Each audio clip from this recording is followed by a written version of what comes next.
Hello friends, welcome to Creative Medicine. In this lecture, we will learn about Hello friends, let us now learn some important points about cirrhosis. Cirrhosis of the liver can be divided into two types. One, we have macronodular cirrhosis. Macronodular cirrhosis is seen more than 3 millimeters. The size of the macronodular cirrhosis is more than 3 millimeters. Then we have micronodular cirrhosis. The size of the micronodular cirrhosis is less than 3 millimeters. Then, what are the causes of macronodular cirrhosis? Macronodular cirrhosis is caused by viral hepatitis. Actually, viral hepatitis is the most common cause of macronodular cirrhosis. Then it is also caused by Wilson's disease.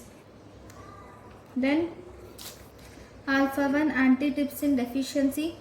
It is caused by hereditary hemorrhagic telangiectasia. It is caused by hereditary hemorrhagic telangiectasia. Then if you see micronodular cirrhosis, it is caused by alcohol will cause micronodular cirrhosis.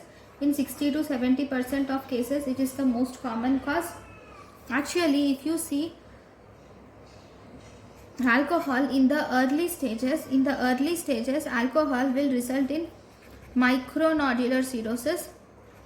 But as the stage progresses, in the later stages, you will see that there will be macronodular cirrhosis can develop due to alcohol. Then alcohol will also cause it also causes primary biliary cirrhosis.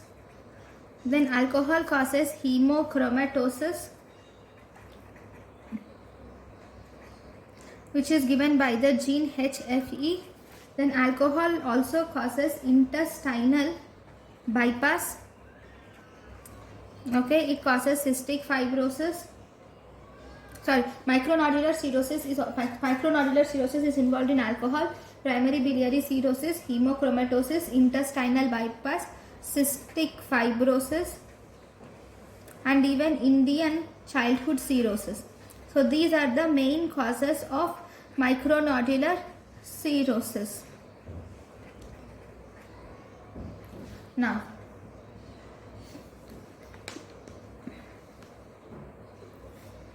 so what does cirrhosis cause? This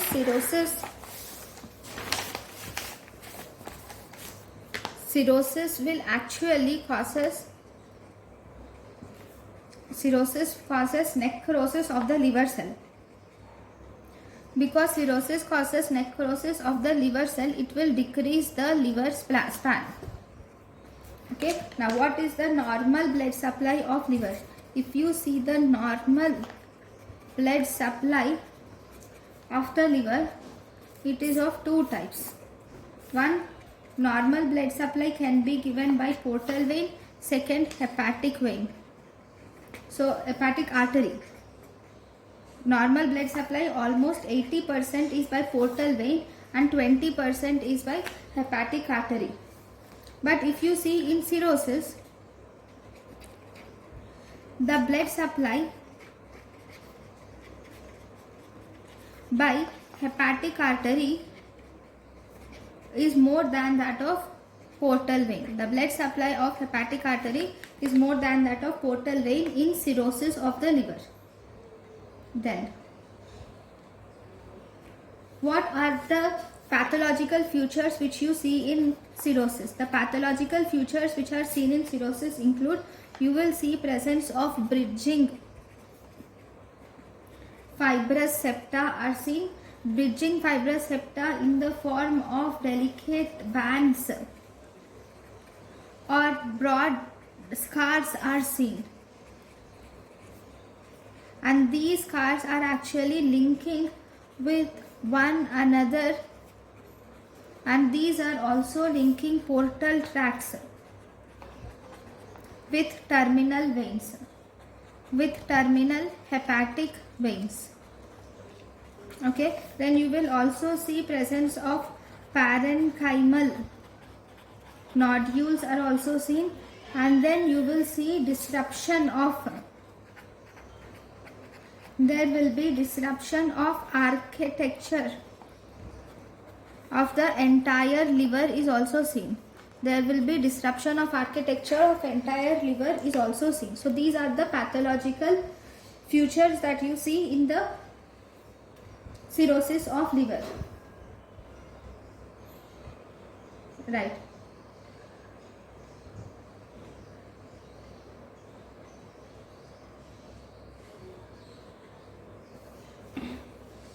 There is, whenever there occurs post-necrotic cirrhosis, the cirrhosis will result in necrosis of the liver. Whenever there occurs post-necrotic cirrhosis, this will result in shrinking of the liver, that is, there will be shrunken liver with reduced liver span will be seen in this situation. Now, what are the clinical features of cirrhosis? Cirrhosis is seen in the nails. In the nails, you will see presence of terry nails, or these are also called as white nails. Here, in terry nails or white nails occurs due to decreased albumin. Okay. Then the next type of nails is Murk's nails. In Murk's nails, you will see presence of alternate white and red striations are seen. These alternate white and red striations are called as Murk's nails. Okay. Then in the patients with cirrhosis, you will see presence of Dupuytren's contractures are seen. What are these Dupuytren's contractures? These are fibrosis of Palmar aponeurosis. You will see fibrosis of Palmar aponeurosis. Which, what is Palmar aponeurosis? It is deep fascia is seen. And then you will see presence of Palmar erythema. Why is there Palmar erythema? This Palmar erythema is due to increased visceral circulation. In cirrhosis, there will be increased visceral circulation, and there will be cutaneous circulation will also increase in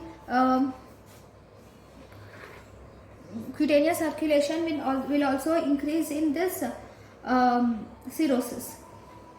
Okay. Then there will be clubbing. The clubbing seen in the cirrhosis is mainly seen in primary biliary cirrhosis. Then you will also see loss of axillary hair are seen. You will see presence of spider nevi are seen mainly in the neck and the shoulder area. You will see spider nevi is seen in neck and shoulder area. Then you will see alopecia, and you will see occurrence of icterus in the patients, or parotid atrophy is seen. Okay. Then you will also see fetor hepaticus in the patient. What is fetor hepaticus? Here the speech will be foul smelling. In fetor hepaticus, you will see foul smelling speech is seen. Why is the speech foul smelling? It is mainly because of the toxins. Okay. Then in the males, you will see presence of gynecomastia in the males. Okay. Then in the abdomen, you will see ascites will be seen, and also abdominal wall collaterals are also seen due to portal hypertension. Abdominal wall collaterals are seen due to portal hypertension. Then next, in the liver, because of no metabolism, the patient suffers from fatigue and weakness. And in the liver, especially because there is portal hypertension, there are collaterals are present, and in the collaterals you will see a murmur which is called as Creuvel-Heer Baumgarten murmur. This is Creuvel-Heer Baumgarten murmur is seen in the patients. Okay, then if you palpate the abdomen, you will see presence of splenomegaly. You will see caput medusae in the patients. Then if you see the pelvic examination, you will see scanty pubic hair. Pubic hair are less, and in males you will see presence of testicular atrophy is seen in males. You will see presence of testicular atrophy in males, and in the lower limbs you will see presence of edema is seen in the lower limbs. And you will also see presence of hysterexis. What is hysterexis? It is seen in hepatic encephalopathy. Hysterexis is seen in hepatic encephalopathy. So hysterexis is also called as flapping tremors. It is also called as flapping tremors. Here in hysterexis there will be negative myoclonus is seen. What are the other conditions showing hysterexis are increased cardiac output. Okay, it is other conditions. What are the other conditions showing hysterexis? Hysterexis is also seen in uremic conditions, that is uremia. Okay, then the next important thing is because the in the liver there will pathology is there will be increased estrogen production, which will lead to spider nevi. Okay, there will be gynecomastia, and this will also lead to testicular atrophy.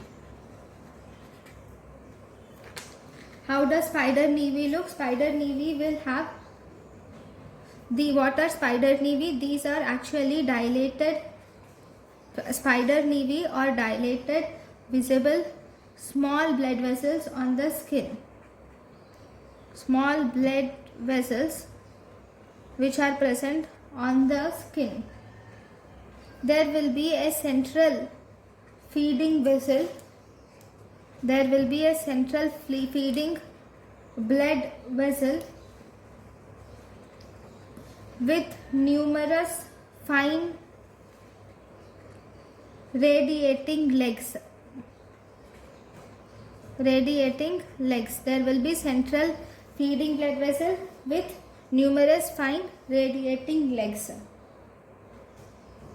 So this is, if you see, if this is the central blood vessel, you will see occurrence of multiple radiating webs. So this is spider nevi. Then, so these are the important points about the clinical features of cirrhosis. Now, how are you going to diagnose the patient, treat the patient with cirrhosis? Obviously, all these clinical features are sufficient for diagnosis. Treatment is first and foremost, you will have to treat the underlying cause. Then, goal of therapy. The main goal of therapy is to minimize the ascites fluid. You will have to decrease the ascitic fluid, and you will have to, but you should not reduce the intravascular volume. No reduction of intravascular volume, but you should reduce the cirrhosis, ascitic fluid. Ascitic fluid should be reduced with no reduction in intravascular volume. Intravascular is inside the blood vessels. The volume in the blood vessels should be normal, but all the ascitic fluid should be minimized. So first and foremost, you should ask the patient for fluid restriction. Fluid restriction, that is 800 to, only the patient should ingest only 800 to 1000 ml per 24 hours. Then second, you should ask the patient for sodium restriction of around 2 grams per day, and you should give the patient with diuretic therapy. If you see the diuretic therapy, then you can use spironolactone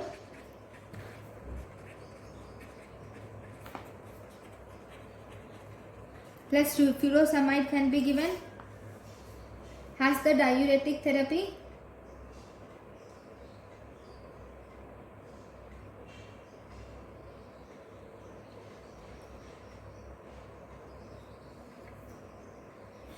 spironolactone are diuretic. Spironolactone and furosemide are given in the ratio of 100:40 milligram per day. They are given in the ratio of 100:40 milligram per day.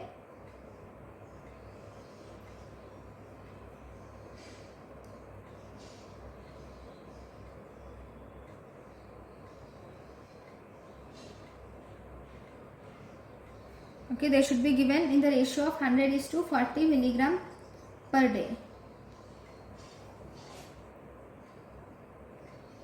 Then you can increase the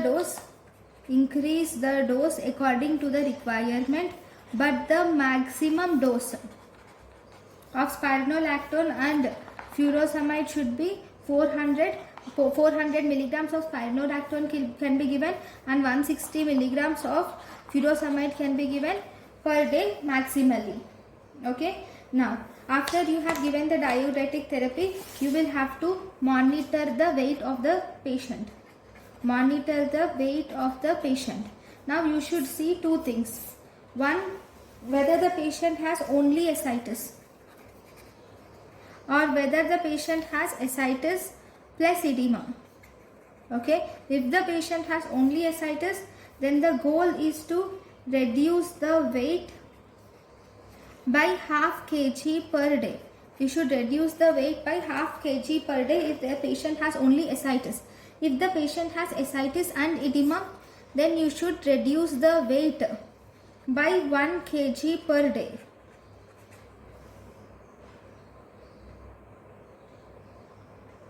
Okay, now how are you going to diagnose the this is how you will manage the patient. Yeah, I forgot to tell about the diagnosis, right? The diagnosis is you do USG abdomen can be done for diagnosis. In USG abdomen, you will know the echo texture of the liver will be known, and you will also know the ascites. And because the problem is in the liver, you should do liver function test. In the liver function test, you will see presence of increased bilirubin, you will see increased AST, increased ALT will be seen, and you will see decreased albumin will be seen. And even here you will see the prothrombin time and international randomized ratio INR will be deranged.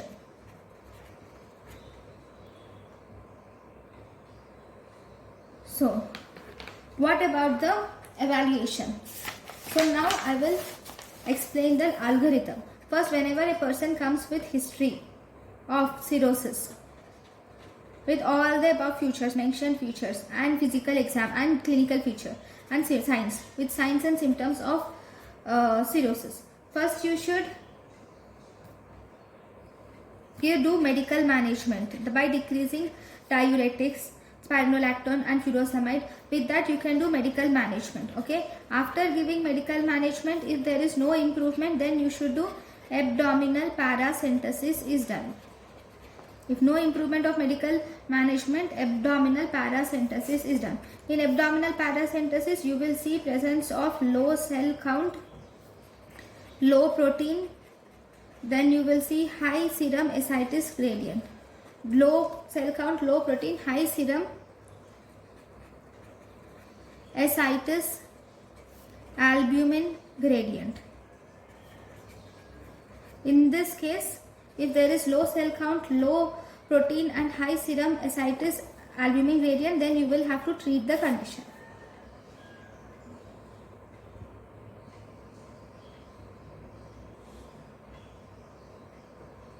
And based on the next conditions, you will have to treat it. Okay. Now, so in some conditions of cirrhosis patients, we will have to do liver biopsy. So what are the indications of liver biopsy? If you see the indications of liver biopsy, include diagnosis, grading. It is done for diagnosis, grading and staging of alcoholic liver disease. Diagnosis, grading and staging of alcoholic liver disease and non-alcoholic steatohepatitis. It is done for alcoholic liver disease, non-alcoholic steatohepatitis and also autoimmune hepatitis. Then the next indication is it is indicated for grading and staging of chronic hepatitis B and C. It is indicated for grading and staging of chronic hepatitis B and C, and it is also important for the diagnosis of hemochromatosis, because in hemochromatosis you will have to do quantitative estimation of hepatic iron. You will have to quantitatively estimate the hepatic iron. Okay, then you have to do Wilson's disease. Okay, in Wilson's disease you will have to do again quantitative estimation of copper. Hepatic copper should be done here. And then you have, for diagnosis of focal liver lesions, we have to do liver biopsy. Then if you see, liver biopsy is also done for the evaluation of, it is done for evaluation of cholestatic liver disease. That includes primary biliary cirrhosis,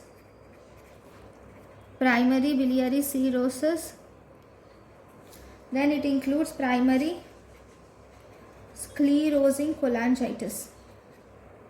Evaluation of cholestatic liver disease like primary biliary cirrhosis and primary sclerosing cholangitis. Then liver biopsy is also used for evaluation of abnormal liver biochemical tests. If you find that there are abnormal liver biochemical tests in patients with negative or inconclusive serological workup, if the serological workup is negative or inconclusive, in those cases, if there is abnormal liver biochemical tests, then for evaluation of that we use the liver biopsy. Then it is also used to know the treatment efficacy.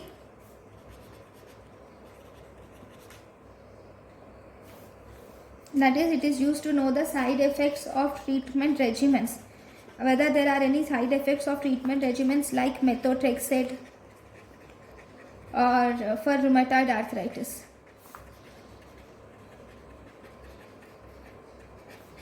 Then it is done to know the post liver transplant, to evaluate the post renal transplant by protocol, or for evaluation of abnormal liver biochemical tests. You can do liver biopsy for evaluation of abnormal liver biochemical tests. Okay, liver biopsy is definitely done for donor liver, and liver biopsy can be done for fever of unknown origin. We can do liver biopsy for fever of unknown origin. Okay, so these are the different conditions where we can do liver biopsy. Now, what about the liver biopsy? Where do you do liver biopsy? Liver biopsy, it is actually, liver biopsy is done in 7th to 8th intercostal space. It is done in 7th to 8th intercostal space. Then if you see the position of the patient should be supine position. The patient is supine position and right hand is put under the head. Right hand is put under the head. Then point of maximum liver dullness. Point of maximum liver dullness is percussed over. Point of maximum liver dullness is percussed over the right hemithorax. Point of maximum liver dullness is percussed over the right hemithorax at mid-axillary line. Point of maximum dullness is percussed at the right hemithorax at the mid-axillary line. This point of maximum liver dullness will be present between 6th to 9th intercostal space. And this site is marked. This site is marked, and then you will do a bedside ultrasonography is done. Ultrasound is done for appropriateness of the biopsy site, and you will do the biopsy. Okay. Then we will have to learn the complications of cirrhosis. So if you see the complications, what are the complications of cirrhosis? So the complications of cirrhosis include, there are many actually, but some are important. Like it can cause ascites, it can cause hepatocellular carcinoma, it can cause hepatorenal syndrome, okay, it can cause hepatopulmonary syndrome,